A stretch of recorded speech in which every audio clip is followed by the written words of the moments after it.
I'm Emma. I landed my first real job as an accountant at D&M Construction right out of college. My desk was buried in the back corner of the office, a tiny space crammed with piles of invoices and contract agreements. It wasn't glamorous, but it was mine. It was during one of those late evenings when I first met Michael. I was wrestling with an especially stubborn printer that decided to jam when he walked by. He was the new head of the project department, and he had that sort of aura that turned heads, a confident stride and a sharp suit. "Need a hand?" he asked, noticing my battle with the paper tray. I looked up, slightly embarrassed. "Yeah, this thing hates me." Michael chuckled and stepped closer, his hands skillfully navigating the guts of the printer. "These machines have a mind of their own." "Thanks," I sighed as he pulled out a crumpled sheet of paper. "I'm Emma, by the way." "Michael, I've seen you around. You're the one making all the numbers work, right?" He flashed a grin that made me forget about the printer for a moment. We continued to see more of each other, and our casual meetings started to feel like the best parts of my day. Michael was easy to be around, charming, yes, but also genuinely interested in what I had to say. One Friday, as we were leaving the office together, Michael stopped me by the elevator. "Emma, would you like to go out tomorrow? Maybe see a movie or grab some dinner?" A few months into our dating, Michael decided it was time I met his parents. He still lived with them in a small, cozy apartment cluttered with family photos and keepsakes. The anticipation of meeting them was nerve-wracking, not just because they were his parents, but also because I knew they held traditional views about success and roles within a family. As we stepped into the apartment, the smell of homemade food welcomed us. Michael introduced me with a proud smile. "Mom, Dad, this is Emma, the woman I told you about." His mother, Linda, scrutinized me from head to toe, then offered a stiff smile as she shook my hand. "So, Emma, where do you work?" she asked, her voice laced with curiosity, but somehow sharp. "I'm an accountant at D&M Construction," I replied, trying to sound confident. "An accountant, huh?"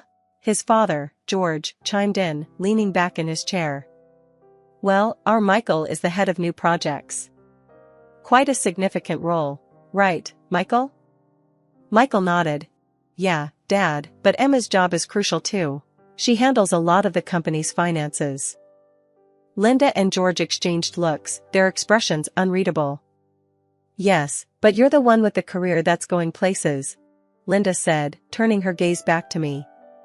"An accountant is nice, dear, but Michael is making real strides in the company."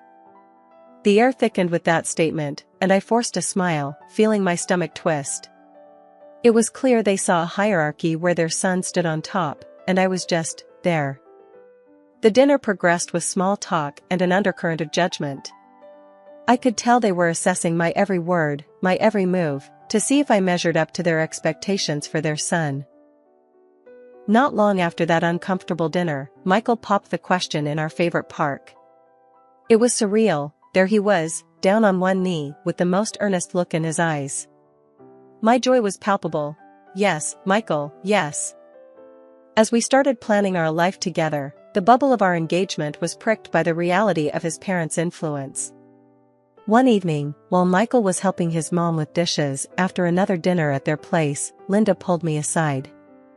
"Emma, dear," she began, her voice low and serious, "Michael has a promising future. And with such a future, we just think it's wise to organize things properly." "What do you mean, organize?" "A prenuptial agreement, dear. It's just practical," she explained, her tone implying that it was a foregone conclusion. The word hit me like a ton of bricks. "Prenup? Are you suggesting I might go after Michael's money?" "It's not personal, dear. It's precautionary," she answered, her voice soft but firm. When Michael and I were finally alone in the car, I couldn't keep it in anymore. "Michael, your mom wants us to sign a prenup." He didn't seem surprised. "Yeah, she mentioned it to me too. It's just a safety net." He tried to reassure me, reaching out for my hand. I pulled away, feeling betrayed. "Feels more like a trap, Michael." He looked hurt. "It's not a trap. It's just how my family handles things." They want to protect what we're building. The rest of the ride was silent, each of us lost in our thoughts. At home, Michael brought out the prenup papers. They lay on our kitchen table, like an uninvited guest. "Look, Emma, it's straightforward. We'll both be protected," he said, attempting to bridge the gap between us. I leafed through the document, each clause tightening the knot in my stomach. "This doesn't protect us, Michael. It protects you from me. We can change anything you're not comfortable with," he offered, but his voice lacked conviction.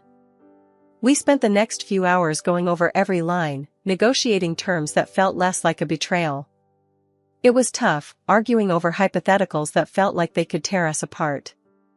But by the end of the night, we forged something that looked less like his parents' will and more like a mutual agreement.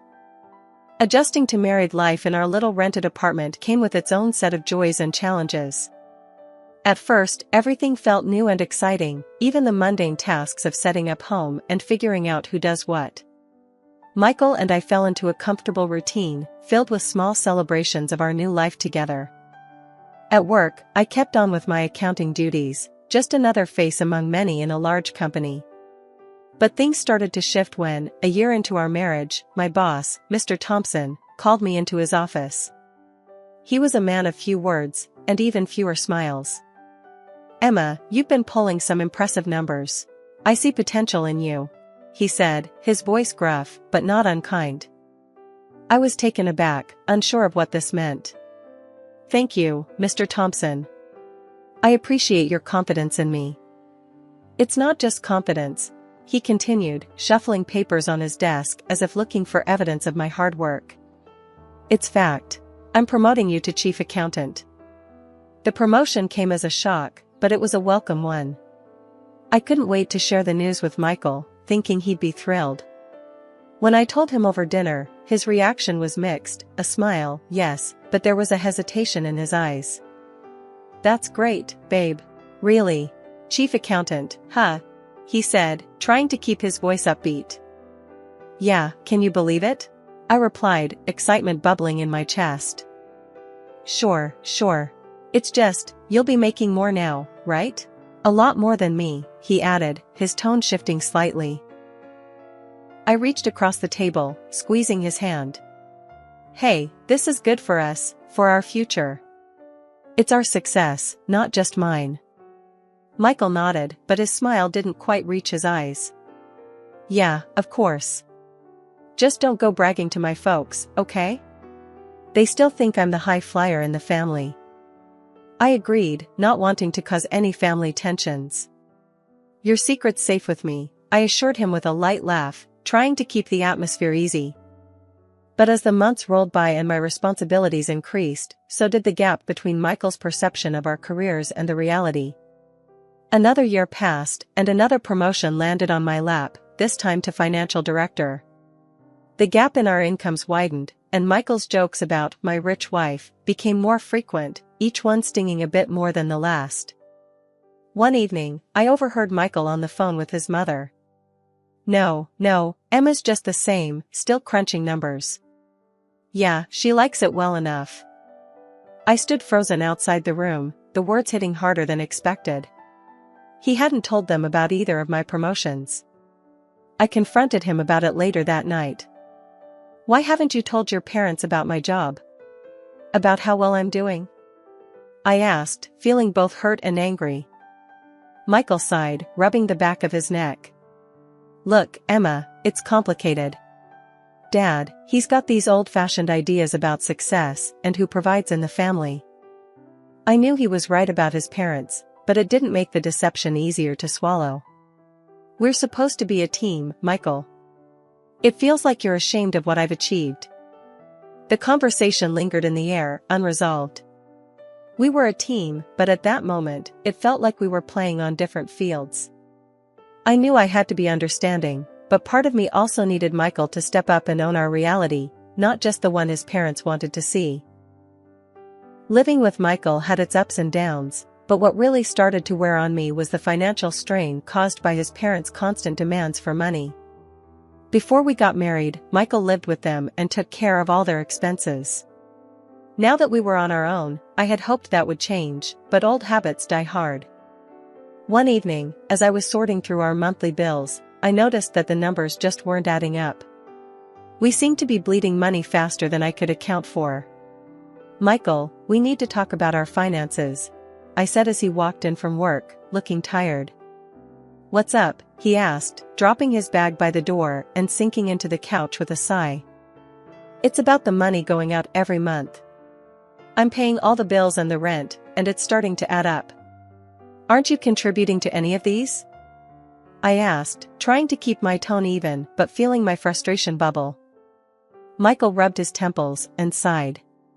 "Look, I've been helping my folks out a lot lately.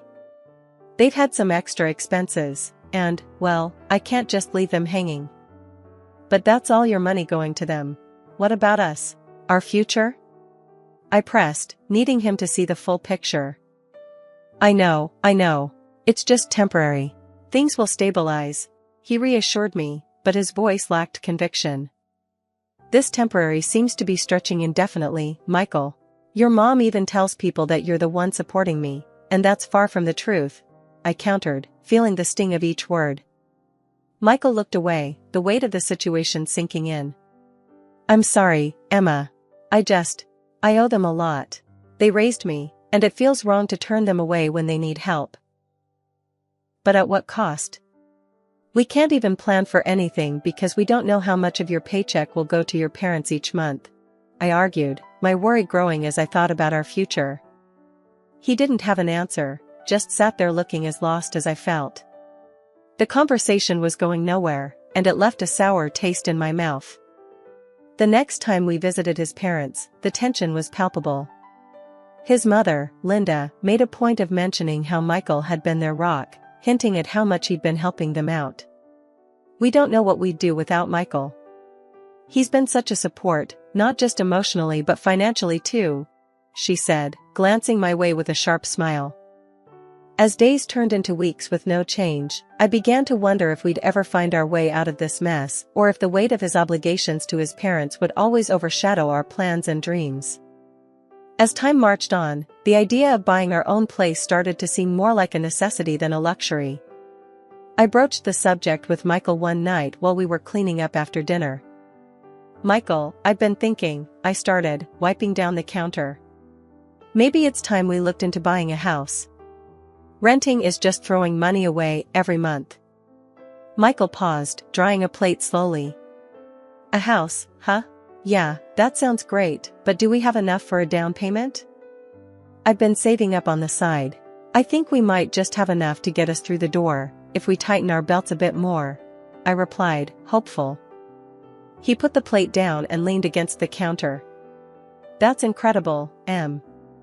I didn't know you had that much set aside." "Well, I wanted it to be a surprise. But here's the thing," I continued, bracing myself for his reaction. "The down payment will mostly be from my savings.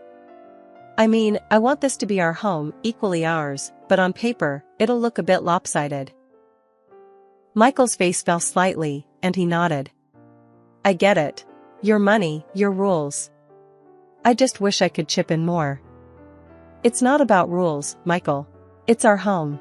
But legally, I think it would make sense to have the house under my name, just for now," I explained, trying to keep the conversation light but firm. Michael sighed, scratching his head. "Yeah, I guess that makes sense. As long as we're together in this, that's what counts, right?" "Exactly, we're in this together," I reassured him, reaching out to squeeze his hand. We started house hunting that weekend, and it didn't take long before we found a small, charming place that felt just right. Once the house was officially ours, I took on the mortgage payments, and we moved in. It felt like a fresh start, a real part of our future taking shape. But old habits and secrets don't just stay behind, especially not Michael's tendency to shield his parents from our reality. One evening, I overheard Michael on the phone in our new study. "No, Mom, the house is great. Yeah, Emma's really done well for herself. I'm keeping up, don't worry," he said, his voice low. When he came out, I confronted him. "Why do you keep doing that? Making it sound like I'm the one pulling all the weight." Michael flinched, then exhaled deeply. I didn't mean anything by it, Emma. It's just easier this way. They think I'm doing well, too. Let's just enjoy our new home, okay? We'll deal with my parents later. I nodded, reluctantly letting the issue go, but it gnawed at me. Our home was supposed to be our sanctuary, not another stage for half-truths and tiptoeing around delicate egos. Life at home was tense after Michael's latest career hiccup. He was always on edge, trying to secure a promotion by hustling harder at work, making deals left and right. He seemed more desperate to prove himself, especially to his parents. One evening, while Michael was late again, caught up in meetings, I stumbled upon some documents sprawled across our home office desk. The top sheet caught my eye, a contract proposal with a company I recognized as recently declared bankrupt. Alarm bells rang in my head. Signing with a bankrupt company could jeopardize not only Michael's position but could also drag our company through the mud. When Michael finally came home, I confronted him. Michael, what's this about signing with a company that's bankrupt? Do you realize the risks involved? He brushed me off with a wave of his hand, his eyes glued to his phone. I know what I'm doing, Emma. This deal could be a big break for me. But it's a reckless move. It could backfire on you, and on both of us. Please, think this through. I pleaded, hoping to get through to him. Michael scoffed. Look, Emma, I get that you're trying to help, but I know how to handle my job. These are the risks we have to take in the business world. A few weeks later, my worst fears came true. Michael came home, paler than usual, slumping into a chair across from me in the kitchen. I was fired today, he muttered, avoiding my gaze. I was furious and scared but managed to keep my voice steady. What are we going to do now? You know we have the mortgage and all our other bills. Michael was quiet, then he looked up with a desperate sort of determination. Just, don't tell my parents, okay? They can't know about this. It would crush them. So I agreed, more out of shock than anything else, and we pretended nothing had changed when his parents called or visited. But now, with only my income, the financial strain was immense. I handled our expenses alone, feeling the burden of each bill. One day, Michael came to me, hesitant. Emma, I need to ask you for something. It's about my parents, they need some financial help again. Could we? I cut him off, unable to hide my frustration. You want me to give more money to your parents now? When we're barely scraping by with your job gone and me covering everything? Michael flinched. It's just that they're really strapped this month, and I promised. No, Michael. Just no. I'm stretched thin as it is. You need to sort this out. Find a job, any job. I snapped, the stress boiling over. He didn't say anything, just walked away, and we didn't speak for the rest of the week. Losing my mother was one of the hardest things I've ever had to endure. The only silver lining was the small house she left me, a quaint place where I had so many childhood memories. Not long after the funeral, my mother-in-law, Linda, brought up the house. You know, dear, it might be best if you sold that little house. You could use the money to help us, she suggested during one of their visits. I was stunned by her audacity. It's my house, Linda, and I'm going to keep it. I've decided to rent it out to help pay off our mortgage, I responded, trying to keep my cool. Linda frowned, clearly not happy with my decision, but she didn't push further at the time. I was too overwhelmed with work and managing our finances to handle the rentals myself, so I asked Michael to find us tenants. A few weeks later, he told me he'd found the perfect tenants, an elderly couple looking for a place just like my mom's house. Trusting him, I thought nothing more of it until a few months later when I realized that no rent had been deposited into my account. Concerned, I decided to visit the house and speak with the tenants directly. When I arrived, the sight before me was like a slap in the face. Michael's parents were lounging in the living room, completely at home. What the hell is going on here? I demanded, my voice shaking with rage. Linda looked up, not the least bit ashamed. Oh, hello, dear. Michael said we could stay here. Isn't it lovely? I was expecting tenants who would pay rent, Linda. Not you living here rent-free. I shot back, feeling betrayed. We're family, dear. We thought you wouldn't mind, she replied, her tone dismissive. I stormed out and called Michael right then and there. Why are your parents in my mother's house? You told me you rented it out to an elderly couple. They are an elderly couple, Emma. And they needed a place. You can afford to help out. Michael tried to justify over the phone. This is not helping, Michael. This is taking advantage. I'm paying our mortgage alone, and now this? Your parents need to leave. Now. I said firmly, my decision absolute. Michael was silent for a moment. Emma, they have nowhere else to go. They sold their apartment. They thought. I don't care what they thought. They have until the end of the week to move out. I cut him off, too angry to care about anything else. The conversation ended badly, with Michael pleading and me standing my ground. When I confronted his parents again, telling them they needed to leave, Linda lashed out. You can't do this to us, Emma. We're family. Where's your heart? She cried out, her words bitter and cold. My heart is trying to keep my head above water, Linda. You need to leave. I replied, my voice firm, despite the tremor I felt inside. They didn't move willingly. I had to call the police to escort them out after they refused to leave by the deadline. Linda's parting words were venomous, cursing me and calling me heartless. Walking back into my own home after the mess with the police, I was hoping for some peace, maybe a moment to gather my thoughts. But the universe had other plans. As soon as I opened the door, the first thing I heard was the murmurs from the living room, my mother-in-law's voice unmistakably sharp. I dropped my keys on the hall table and walked in to find Linda and George sitting there, coffee in hand, chatting with Michael.